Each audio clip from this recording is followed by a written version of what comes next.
My name is Otis. I'm 34 years old, and I have keys to every door in a building that was never, on paper, mine. 41 apartments, a boiler older than I am, a roof I have patched in every kind of weather, and a ring of keys heavy enough to sink a man in the bay. I have opened every one of those doors 1,000 times to fix a sink or bleed a radiator or sit with somebody whose knees had gone bad, and not one of them carries my name on the lease. I used to think that was the whole trouble with me, that I was a man who kept other people's things safe and went home to a cot in a basement, because a person who came up the way I came up does not get to own the thing he loves. It took a woman in apartment 3B and a stack of papers older than both of us to teach me that owning was never the point, and that a home is not a thing one man holds up alone. But I am ahead of myself. Let me start where it started. I never knew my parents. I came up through the state, through a long string of houses and case numbers and trash bags that held everything I owned at once. For a while, I told myself I did not need anybody, because that is the story you tell yourself when nobody has kept you. Then, when I was 12, a family took me in who said the word forever out loud. They painted a room for me and screwed a little wooden plaque with my name onto the door, and for 3 years I let myself believe it, which is the most dangerous thing a boy like me can do. Then their own life got complicated, the way lives do, and one gray Tuesday a caseworker stood on the porch with a folder in her hands, and I knew before anyone said a word that I was being given back. They did not fight it. That was the part that stayed with me. They just quietly changed their minds about me, and I went back into the system at 15 with a trash bag in my fist and a lesson I would carry for 20 years. Belonging is a thing people can take back. If it is not held up by your own 2 hands, it was never really yours. I aged out at 18 with nothing, and I might have gone the way a lot of us go, except for an old man named Sal. Sal was the superintendent of a crumbling brick building down in Fox Point, in Providence, where the city leans toward the water, and the streets still carry the names of the families who built them. He needed a strong back, and I needed a door that locked, so he gave me a cot in the basement next to the boiler, $40 a week, and, without ever making a speech about it, a whole trade. He taught me how a building breathes, how to bleed a radiator, how to nurse a 100-year-old boiler through a February night, how to read a crack in the plaster the way a doctor reads an X-ray. He told me an old building is not a machine. It is a body, and if you love it and listen to it, it will keep a great many people safe for a great many years. Sal passed when I was 26, and I took over as super. And somewhere in those years, without ever deciding to, I got the thing I had trained myself to stop wanting: a family. Not by blood, and not by any paper a stranger could tear up, but by the plain daily fact of us. Everyone on the block called the building the Ark, though the cornerstone read the Halford, 1898, because that old brick vessel had carried all of us through every kind of weather. And the people inside it were mine in the only way I trusted, which was that I kept them warm with my own 2 hands and asked nothing back. There was Aldo Farrow on the ground floor, a widower past 80 who had run a shoe repair on Wickenden Street for 50 years, and now tended a tomato garden in the back lot like it was a second wife. There was Anahit Petrosian up in 4C, an Armenian woman who had buried a husband and a country, and still knocked on my door every Sunday with more food than one man could eat. There was old Joseph Kovac in 3A, a clock repairman going blind, who lent me the tiny jeweler's tools he could no longer see to use, and taught me how to bring a dead mechanism back to life. There was Rosa Tavares in 2B, a young Cape Verdean mother who worked doubles at the hospital laundry, and her 2 kids, Tomas, who was 10 and thought he was 30, and little Nelia, who was 6 and afraid of the dark. They were my family. I fixed their sinks and walked Nelia to the corner, and none of them, not one, could ever hand me back, because I was the one holding all of us up. That was how I meant to keep it. Then the trouble came the way trouble comes to old buildings. Quietly and on paper. For as long as I had been at the Ark, it had belonged to a man named Errol Halford, a grandson of the family that raised the brick in 1898. Errol was no saint, but he was ours. He kept the rents low because his grandfather had, and when I sent the yearly letter asking for money to fix the roof or the boiler, the money came, never generous but never refused. Then the autumn I turned 34, Errol died, and his heirs, who lived in other states and had never once seen the inside of the Ark, did the thing heirs do. They sold it to an out-of-state company called Meridian Standard Holdings, a name with no face and no smell of a person in it, and the ground shifted under all of us. The letters changed first. They stopped coming from Errol's little downtown office and started coming from a firm called Hargate Property Partners, on heavy paper with a cold gray logo, full of words like portfolio and repositioning an underperforming asset. A man from Hargate came around that November, a lean man in a good coat named Neil Sennett, who walked through my building with a clipboard and a little camera, photographing the water stain on the third-floor ceiling and the cracked lobby tile, not to fix them but to price them. When Aldo said good morning to him, Sennett looked at him the way you look at a chair you have already decided to throw out. Before he left, he told me, pleasantly, that a building this old in a neighborhood heating up like this one was worth a great deal more empty than full. Then he got into a car that cost more than the building took in a year and drove away. I knew what all of it meant. I had watched it happen to 2 other buildings on our street. First the new management, then the repairs that never came, then the rents jumping past what a laundry worker or a retired cobbler could pay, then the quiet emptying out, family by family, until the brick was gutted and sold as luxury flats to people who would never learn the names of the ones they replaced. They were going to scatter my family to the wind, and a superintendent with a wrench could do nothing about it. For the first time since I was 15, I lay awake with the old feeling I thought I had left behind me. The feeling of being handed back. And it was into all of that winter, that the woman moved into 3B. She came on a raw afternoon in December, when the sky over the bay was the color of a nickel. I was chipping ice off the front steps when she came up the block on foot with 2 plain suitcases, no car, no mover, and stood on the curb looking up at the Ark like she was reading something written across the brick.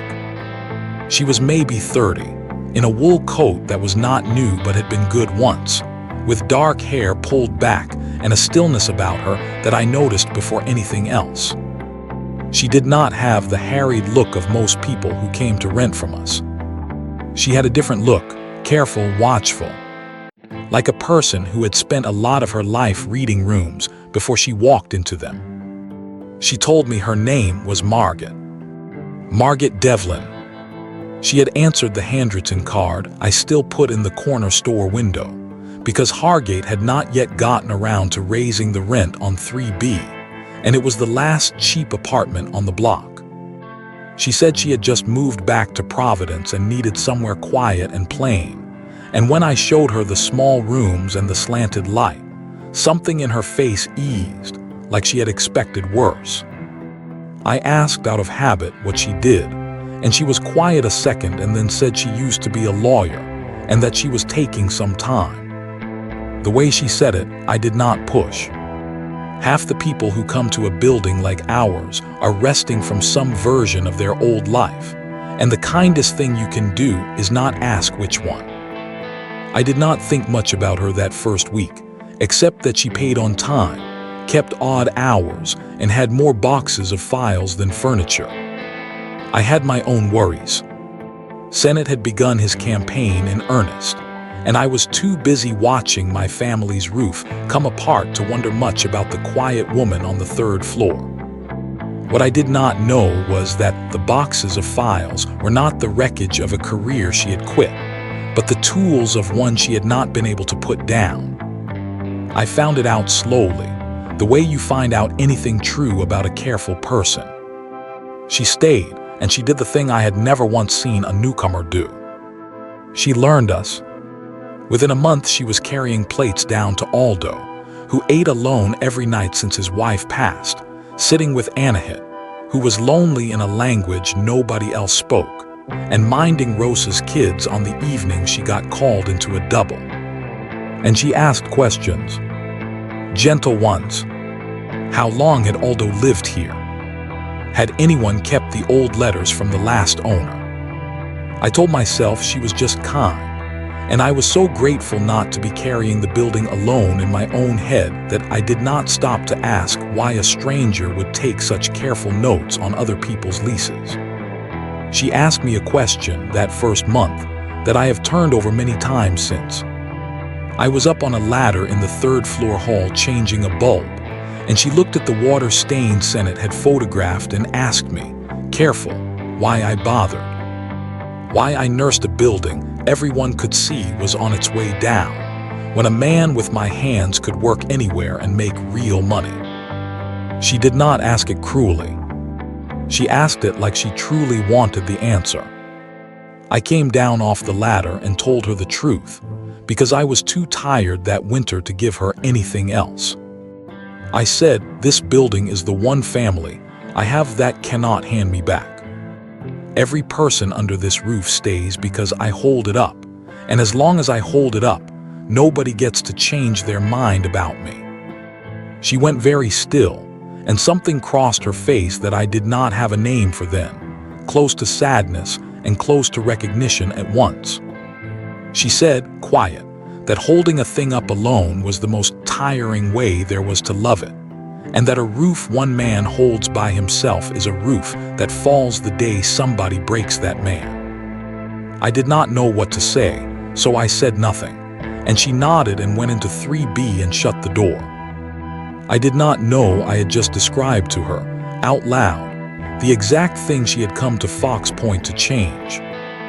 And I will be honest about the rest of it, because there is no telling this story without it. I started shaving in the mornings again. I started noticing when her light was on. I found reasons to be in the third-floor hall, and she found reasons to come out and talk while I worked. She had a dry, quiet humor, and when she said some flat, funny thing and watched to see if I caught it, I felt something turn over in my chest that I had spent 20 years keeping bolted down. I was falling for the woman in 3B, and every alarm I owned was ringing, because I had promised myself at 15 that I would never let anyone become a person who could leave. I found the music box in January. She had asked me, embarrassed, to look at her radiator, which knocked at night and kept her up. While I was down on the floor behind it with my wrench, I saw the thing on her windowsill, half hidden behind the curtain. A music box. An old one, the real kind, walnut gone dark and warm with age, with a little inlaid pattern of vines across the lid and a small brass keyhole in the side. It was beautiful and it was broken. I could tell from across the room, the way I always can, that the lid did not sit right and the hinge was sprung. I asked her about it, and something changed in her face, a closing and an opening at the same time. She said it had been her mother's.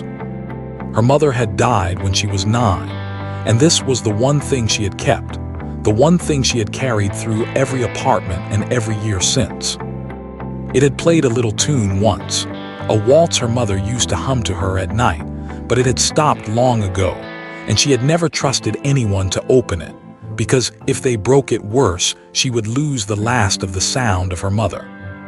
She held it while she told me, both hands wrapped around it, the way little Nelia held things she was afraid to drop. I told her I fixed things.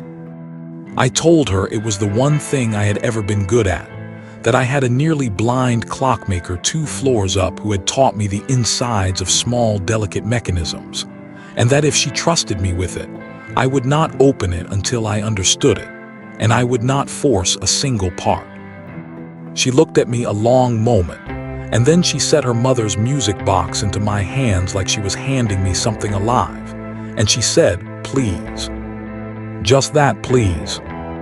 I worked on it for 3 weeks, in the evenings in my basement room, with Joseph's tiny tools laid out on a clean cloth. I took it apart a hair at a time, the comb and the cylinder, and the little pins worn down by 100 years of the same sweet tune. I made a new pin for the sprung hinge on Joseph's bench, while the old man felt my work with his fingertips and told me when I had it true. I found the broken tooth on the comb that had killed the song, and taught myself to file and tune a new one, and that alone took a week and 4 ruined tries. I was not fixing a music box, and I knew it even then. I was mending the last thing a 9-year-old girl had left of her mother, and I have never in my life been more careful with anything. The night I finished it, I wound the key and let it play, alone in the basement to be sure. The little waltz came up out of that walnut box, thin and silver and perfect, a tune I had never heard and somehow already ached for, and I sat there next to the boiler with my eyes stinging, which had not happened since Sal's funeral. Then I carried it up to 3B and knocked. I did not tell her it was fixed. I just held it out and turned the key.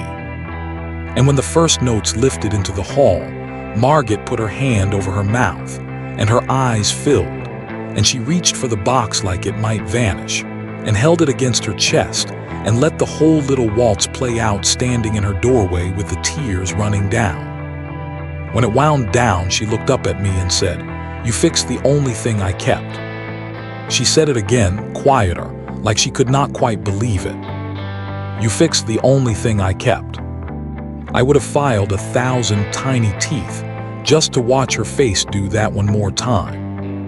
The night everything turned came in the first week of February, when the cold snapped down hard out of Canada and the boiler finally gave out. It did not just fail. It cracked deep in the old cast iron, the kind of wound you cannot patch, on the coldest night of the year with every pipe at risk of freezing. I was in the basement at 2 in the morning with my hands black and my heart going down like a stone, because I knew what a burst pipe and a flood would give Hargate. The disaster they had been waiting for, the reason to condemn the building and move everyone out for their own safety, and never once let them back. I called the emergency line on Hargate's letterhead, and listened to a man I had woken tell me, in a bored voice, that a boiler replacement was a capital expenditure that had to be reviewed, that nothing could be authorized before ownership completed its assessment, and that someone would be in touch within 5 to 7 business days. It was 9 degrees outside.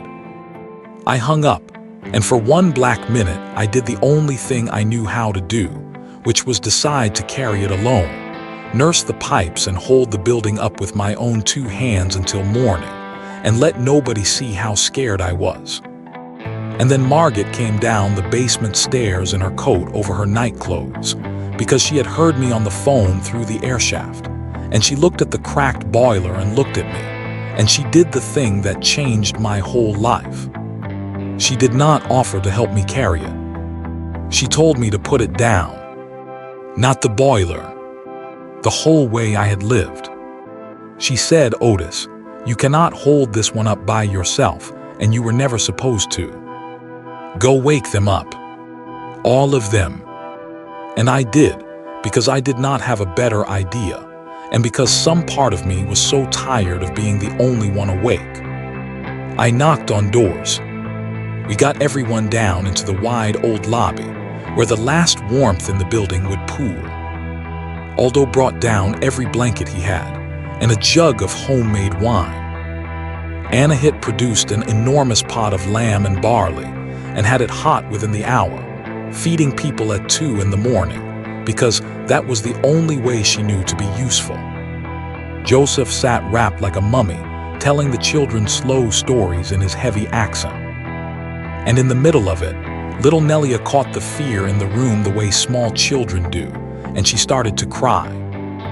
And Margaret, without a word, went up to 3B in the cold and came back with her mother's music box, the one I had just brought back to life. She sat down on the lobby floor with Nelia in her lap, wound the key, and let that thin silver waltz play in the freezing dark.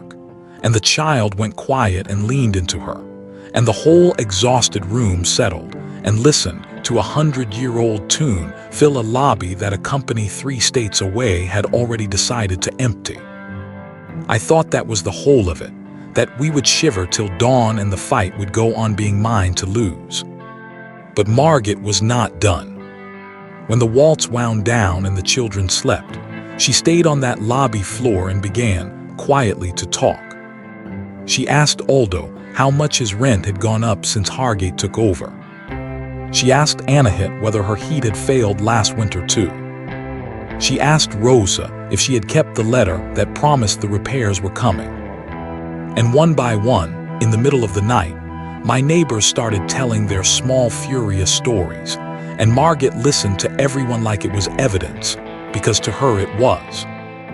Then she said the thing that turned a cold night into the start of everything. She said, "They are counting on you to be scared alone in 41 separate apartments. They cannot empty this building if you decide together that you are not leaving. I know how to fight this. I have done it before. But I cannot do it for you. You have to do it together, and you have to start tonight." And I stood in the doorway with frost still in my hair and watched her turn my frightened family, in one freezing night, from 41 people waiting to be handed back into one thing that could not be.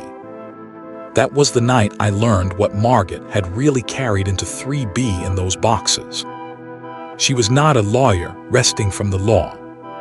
She was a housing legal aid attorney, one of the good ones, who had spent 10 years fighting exactly this, the quiet emptying of old buildings by companies with no faces, and who had come to Providence worn thin after losing a whole building of families in another city, scattered before she could stop it. She had told me she was taking some time. What she had not told me was that she could not walk past a building like the Ark with a man like Sennett circling it and do nothing. I could have been angry that she had not said it plainly. I found that I was not, because she had not used us. She had waited until we asked. She had let it be ours. What followed was the hardest and the best winter of my life. Margaret did not save us, and that is the whole point. She handed us the tools and taught us how to hold them, and then she made us swing. We formed a tenants association in Anahit's living room over that same pot of lamb and barley, the Halford Tenants Association, 41 apartments signing a single sheet of paper. And for the first time in my life, the building was not a thing I held up alone. It was a thing we all held up together. Margaret taught us the law the way Sal had taught me the boiler, patiently, one part at a time.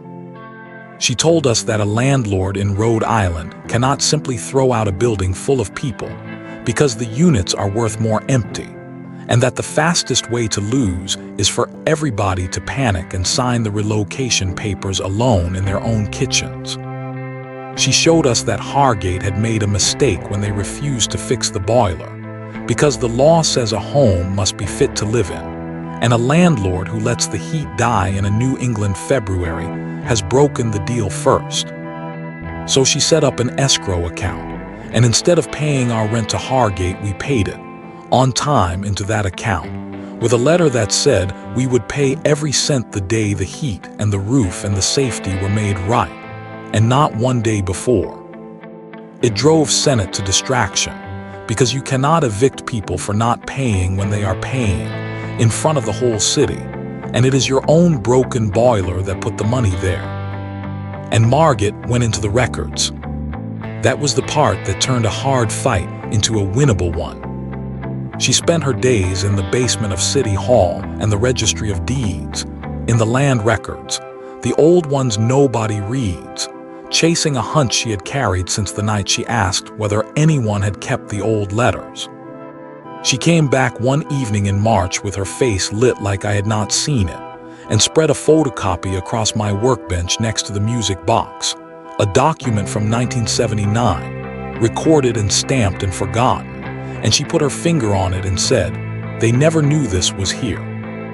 In 1979, when the city and the federal government put rehabilitation money into Fox Point to save these old buildings, Errol Halford's father had taken a grant to fix the Ark's roof and its wiring, and in exchange he had signed and recorded a covenant, a promise that ran with the building itself and bound whoever owned it after him. The units were to stay affordable. The tenants could not be put out except for real cause, not for being poor, not for being in the way of somebody's profit. And the covenant did not expire on a tidy date. It renewed so long as the building stood, unless it was formally released, and nobody had ever released it, because Errol never wanted to and his heirs never knew it was there, and Meridian Standard had bought the Ark without ever reading the oldest paper in its own file. They had bought a building they were not legally allowed to empty, and they did not know it, and now a worn-out legal aid lawyer in apartment 3B was standing in my basement with the proof of it in her hand. I should have felt saved right then. Part of me did. But the 15-year-old in me, the one on the porch with the trash bag, does not trust a good thing, and 2 days after Margaret found the covenant, the floor did its old trick. Sennett came to see me alone. Not the tenants, me. He had figured out that the whole building leaned on the super. He did not threaten me. He sat down in my little office and told me pleasantly that Hargate managed some very nice new buildings across the river, and that a head superintendent job had come open at one of them, my own apartment, real pay, a pension even. All I had to do was let the transition at the Ark happen quietly and stop stirring the tenants, because a fight like this only ends one way, and the man who leads it is left with nothing. He said it kindly, which was the worst part, because for one long minute it did not sound like a bribe. It sounded like the caseworker on the porch, the world explaining one more time that a boy like me does not get to keep the thing he loves, and that the safe move is to save yourself and stop needing people who can be taken from you anyway. And God help me, I thought about it. Not for the money, for the old reason. Because if I took the sure door and stopped needing all of them, then nobody could ever hand me back, because I would have left first. It is an ugly thing to write down, but it is true. For one night I told myself that taking the offer was really about protecting them, sparing everyone a doomed fight, when the plain fact was that I was afraid. Afraid the fight would fail and I would watch my family scattered, and afraid more than that, of how much I had let myself need every one of them and need her. And that is the ugly thing I said to her. She found me in the basement, the way she had the night of the boiler, and she saw the offer on my face before I got a word out, and I turned on her instead of on Sennett because he was 3 miles away and she was right there. I said, "This is a case to you. You took the cheapest apartment in the neighborhood because there was a fight in it, and when this one is over, win or lose, you will pack your files and find the next building and the next fight, and we will just be the ones in Providence, a folder in a drawer. I cannot bet my whole family on a lawyer who is only passing through." And I watched it land on her, and I did not take it back, because taking it back would have meant admitting how badly I did not want her to be passing through. She did not flinch, and she did not leave. That was the first thing that did not fit my old story. She sat down on my workbench next to her mother's music box, quiet a while, and then she said, "You are right about one thing and wrong about the biggest thing. You are right that I have done this before and lost." And she told me about the other city, the building she had not saved, the families she still saw when she closed her eyes. And then she said, "But you are wrong that this is a case to me, and wrong in a way that matters, because the thing you are most afraid of you have upside down. You think the danger is needing people, because people can leave. But look at what you built. You held this whole building up alone for years so you would never have to need anybody. And that is exactly what almost let Senate win. Because a building held up by one man can be emptied the day that one man is bought or broken.